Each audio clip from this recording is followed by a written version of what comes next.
नीलम गोऱ्हे हा विषय किरकोळ आहे, संपला. नाही, पण शरद पवारांकडून बघा, माननीय comment आलेला आहे. शरद पवार साहेबांनी काल एक पत्रकार परिषद घेऊन त्या विषयावरती कायमचा पडदा टाकलेला आहे. एका वाक्यात त्यांनी सांगितलं मूर्ख. रामदास समर्थ रामदासांनी जी मूर्खांची 10 लक्षणं सांगितलेली आहेत, समर्थ रामदासांनी मूर्खांची जी 10 लक्षणं सांगितलेली आहेत, ही सर्व लक्षणं एकनाथ शिंदे यांच्याबरोबर जे लोक आहेत त्यांच्यात दिसतात, त्यात या बाई आहे. आणि काल माननीय पवार साहेबांनी सांगितले मूर्खच आहेत हे लोक. आता मूर्खांकडून दुसरी का अपेक्षा करायची? सगळे भ्रष्ट, ज्यांच्यावरती आरोप होते पण त्यांचे गुन्हे उद्योजनी पोटात घातले, अनेकदा पोटात घातले. एकनाथ शिंदेसह सगळ्यांचे गुन्हे उद्धव ठाकरे साहेबांनी पोटात घातले आणि आम्ही त्याच्यावरती अनेकदा त्यांना सांगायचो की कधीतरी आपल्याला त्रास होईल. हे सगळे लोक एकनाथ शिंदेबरोबर आहेत, हे सगळे. आणि हे त्यांच्या अशा मग त्या विकृत अवस्थेमध्ये अशी वक्तव्य करतात.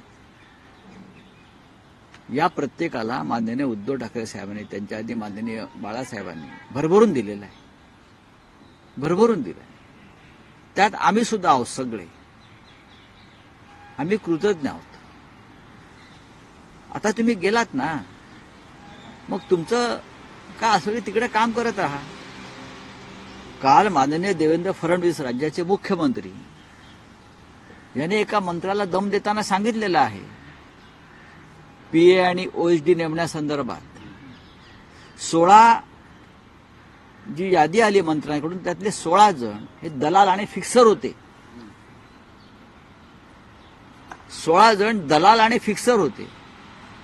माझं मुख्यमंत्र्यांना किंवा राज्याच्या मुख्य सचिवांना आव्हान आहे, कोणत्या मंत्र्याने आपला ओएसडी किंवा पीए म्हणून अशा फिक्सरची नावं पाठवली ती तुम्ही जाहीर करा.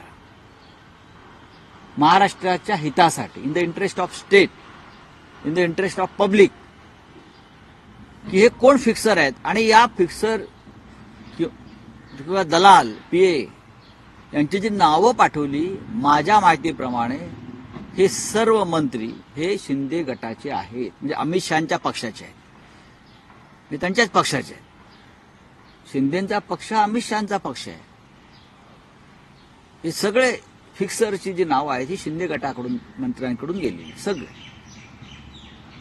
तसं नसेल तर माननीय मुख्यमंत्र्यांनी किंवा राज्याचे जे प्रशासकीय प्रमुख आहेत त्यांनी ते जाहीर, मी नावं देईन ना, माझ्याकडे नावं 16 जणांची आहेत,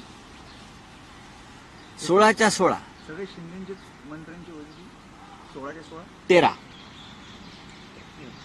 13 शिंद्यांचे आहेत आणि उरलेले जे आहेत ते अजित पवार गटाचे आहेत.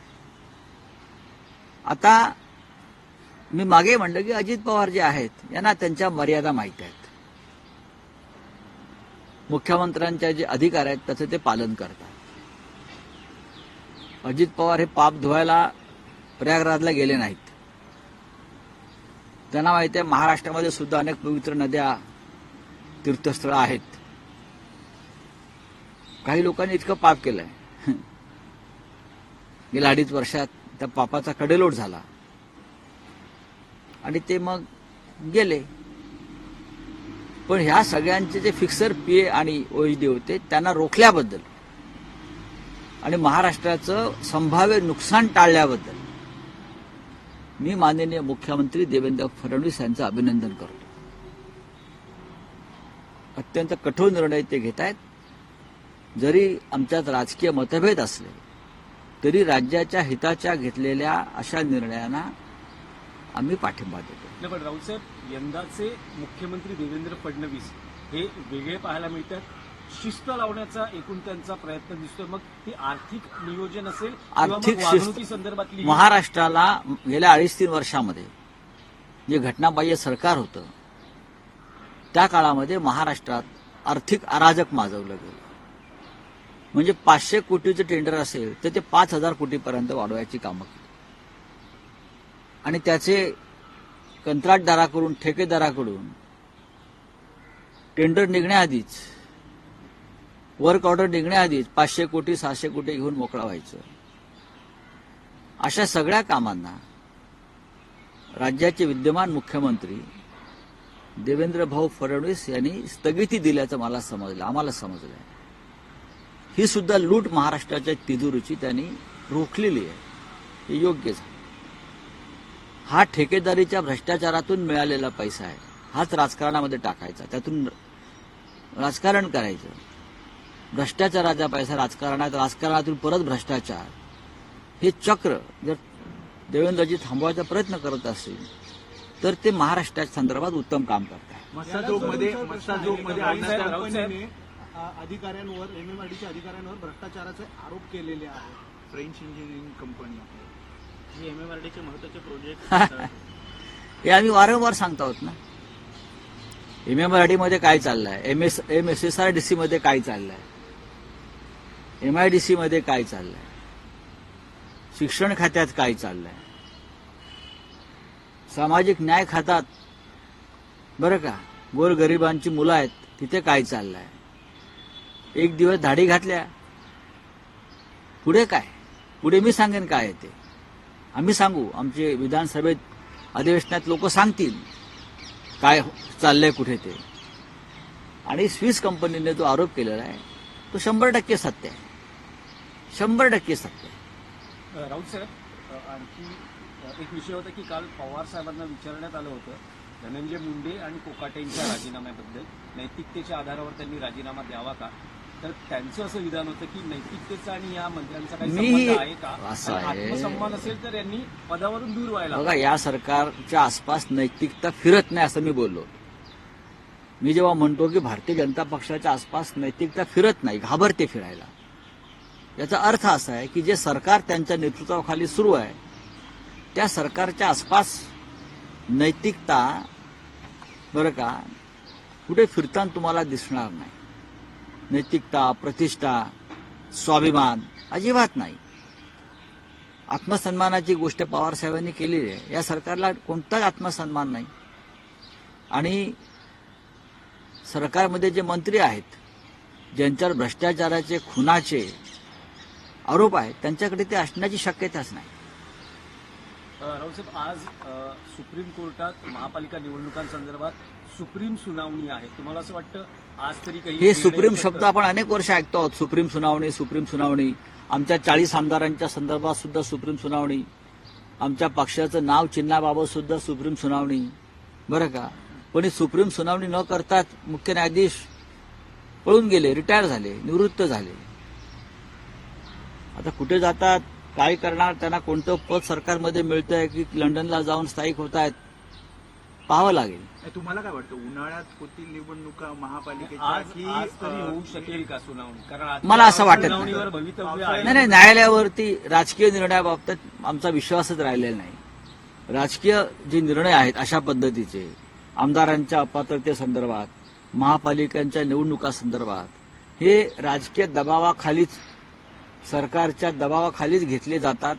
ह्याच्यावरती आता आमचा ठाम विश्वास आहे. मस्साजोगमध्ये अन्नत्याग आंदोलन आजपासून गावकऱ्यांनी सुरू केलंय. उद्धव ठाकरे किंवा आपण जाणार आहात? नाही, आम्ही काय करतोय की आम्हाला या सगळ्या गोष्टीचं किंवा कुटुंबांच्या अश्रूचं राजकारण करायचं नाही.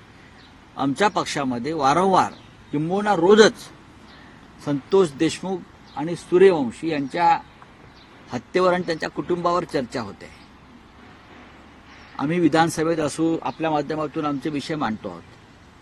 आम्ही तिथे गेल्याने तपासाला किंवा एकंदरीत सामाजिक जो काय सलोखा तिथे आम्ही राखण्याचा प्रयत्न करतोय तर त्याच्यामध्ये कुठे बिघाड होऊ नये असं आमचं सगळ्यांचं म्हणणं आहे. आमची तयारी आहे जाण्याची. उद्धव ठाकरे साहेबांची जायची तयारी आहे. कुटुंबावरती आमच्या संवेदना आहेत देशमुख कुटुंबाविषयी.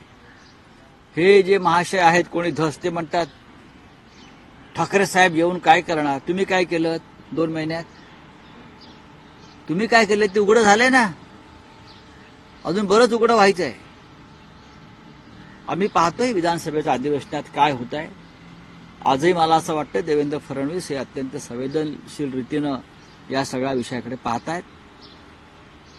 धनंजय मुंडे जरी त्यांचे मित्र असले युवा मोर्चाच्या काळापासून, तरी कायदा सगळ्यांसाठी समान आहे जे तत्व ते नेहमी सांगत असतात. तर अशा प्रकारे ते समान कायद्याचं तत्व आम्हाला दाखवतील. राऊत साहेब, शिवसैनिकांशी असलेला कनेक्ट अजून दृढ करण्यासाठी शिवसेनेचे नेते एकत्रितपणे राज्यव्यापी दौरा करतायत. तसंच महापालिका निवडणुकांसाठी विभागनिहाय मेळावे आयोजित केले जाणार आहेत. काय नेमकी आखणी केली गेली? 2 तारखेला शिवसेनेचे सर्व प्रमुख नेते हे ठाण्याचा दौरा करणार आहेत. ठाण्याचा सुरुवात ठाण्यापासून होते, हे खरं आहे. आणि आतापर्यंत प्रत्येक जे नेते होते हे आपापला नेमून दिलेल्या विभागात काम करत होते, अजूनही करतो आहोत. नेत्यांनी असं ठरवलं उद्धवजींच्या संमतीनं की काही महाराष्ट्रातले भाग असे आहेत जिथे सर्व नेत्यांनी, प्रमुख नेत्यांनी एकत्र दौरा करावा आणि शिवसैनिकांशी संवाद जो आहे तो निर्माण करावा, संवाद करावा, त्यांचे विषय समजून घ्यावे, जागेवर जाऊन पदाधिकाऱ्यांना भेटावं. हा एक आमचा नक्कीच कार्यक्रम ठरलेला आहे आणि त्यानुसार आम्ही 2 तारखेला ठाणे दौऱ्यावर जातो. सगळे शिवसेनेचे नेते, नाही नेते, उद्धव ठाकरे साहेबांचा दौरा आम्ही नंतर ठरवू. मग पालघरला जाऊ, मग कोकणात जाऊ. साधारण आमची त्या दिशेने आम्ही चर्चा करतो. आता आज मंगळवार आहे, शिवसेनेचे सर्व नेते हे मंगळवारी एकत्र भेटतील असं आमचं ठरलेलं आहे शिवसेना भवनामध्ये. तर चालू आहे. विभागनिहाय मेळावे मुंबईत होत आहेत त्या मुंबईत विभागीय मेळावे पूर्वी शिवसेनेचे होत होते, विभागीय शिबिर. त्याची सुरुवात मुंबईपासून आम्ही करतो आहोत. 9 मार्च रोजी ईशान्य मुंबईचा विभागीय मेळावा आधी होईल कालिदास सभागृहात मुलुंडला. तो जोरदार होईल आणि माननीय उद्धव ठाकरे, माननीय आदित्य ठाकरे, सर्व शिवसेनेचे नेते, पदाधिकारी या भागातले, उपशाखा प्रमुख पदापासून ते सगळे पुढले हे त्या विभागीय शिबिराला उपस्थित राहतील. दिवसभराचं शिबिर आहे. अशा प्रकारची शिबिरं मग मुंबई, ठाण्यामध्ये, महाराष्ट्रातल्या अनेक जिल्ह्यांमध्ये करण्याची योजना आहे. राऊत साहेब, एक प्रश्न आहे, कदाचित तुम्ही म्हणाल की वारंवार हा प्रश्न विचारला जातो, पण अलीकडे असं दिसून येत आहे की अनेक कौटुंबिक सोहळ्यांमध्ये राज ठाकरे, उद्धव ठाकरे एकत्र दिसतात आणि त्यांचे जे चाहते किंवा त्यांचे जे कार्यकर्ते आहेत त्यांच्यात साहजिकच एक आनंद निर्माण होतो आणि अनेकदा म्हटलं जातं की हे 2 भाऊ एकत्र येतील का? आम्हाला सुद्धा आनंदच होतो 2 भाऊ एकत्र आल्यावर. आम्हाला पण आनंदच होतो ना. अशा त्यांच्या भेटी वारंवार घडाव्यात आणि लोकांच्या मनातला संभ्रम दूर व्हावा, एवढंच मी सांगेन. शेवटी भाऊ आहेत, कुटुंब आहेत, लहानपणापासून जन्मापासून 2 भाऊ एकत्र आहेत. ते जर भेटत राहिले तर त्याचा एक सकारात्मक ऊर्जा बाहेर येते. ती सकारात्मक ऊर्जा राजकीय ज्याला ऊर्जेत रूपांतरित ज्याला आपण पॉझिटिव्ह एनर्जी म्हणतो ती आली की लोकांना जरा बरं वाटतं ना. शेवटी ठाकरे आहेत. कोणी किती उड्या मारल्या तरी ठाकरे हे ठाकरे आहेत, लक्षात घ्या. नाही, पण अनेकदा आणि असं म्हटलं आणि जातं की आणि अमित शहा आणि मोदी यांनी ठरवलेलं आहे की महाराष्ट्रातून ठाकरे नाव किंवा ठाकरे ब्रँड हा संपवायचा. हे अमित शहांचं एक स्वप्न आहे आणि ते स्वप्न साकार करण्यासाठी एकनाथ शिंदे आणि त्यांचे 40 चोर हे त्यांचा एक पक्ष स्थापन झाला. पण तरीही ठाकरे ब्रँड हा असा सहज कोणाला, अमित शहांसारख्या नेत्यांना मिटवता येणार नाही.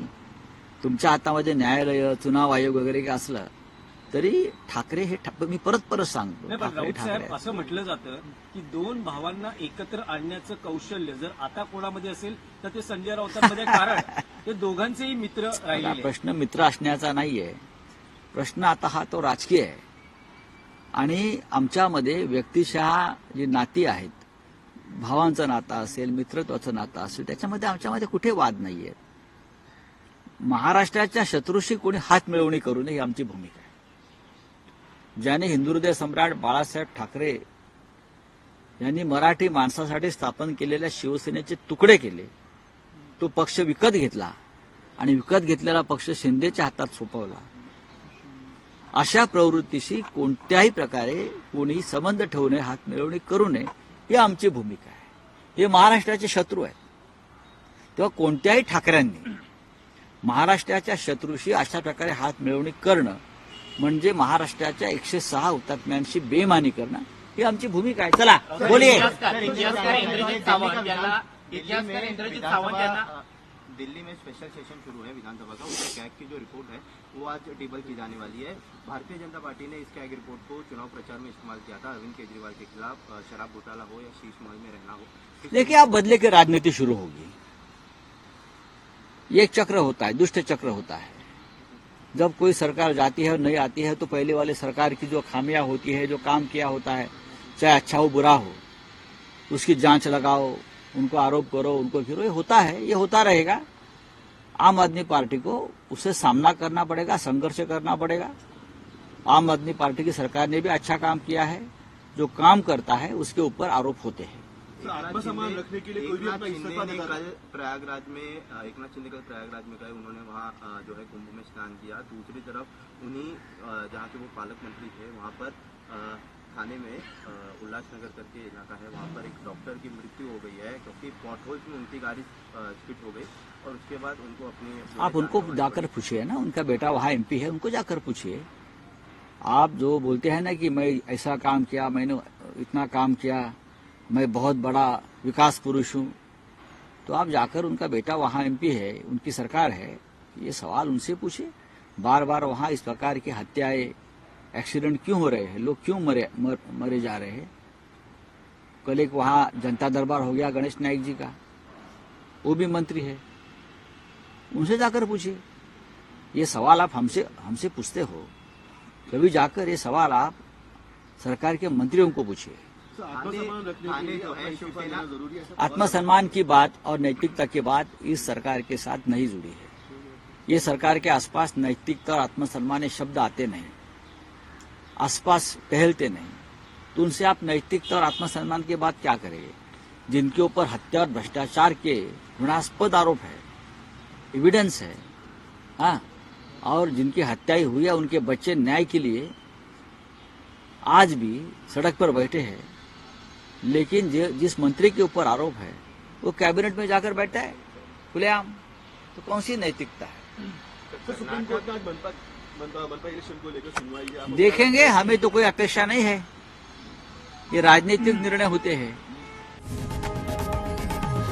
लोकशाही मराठी ऐका, पहा, जागरूक रहा।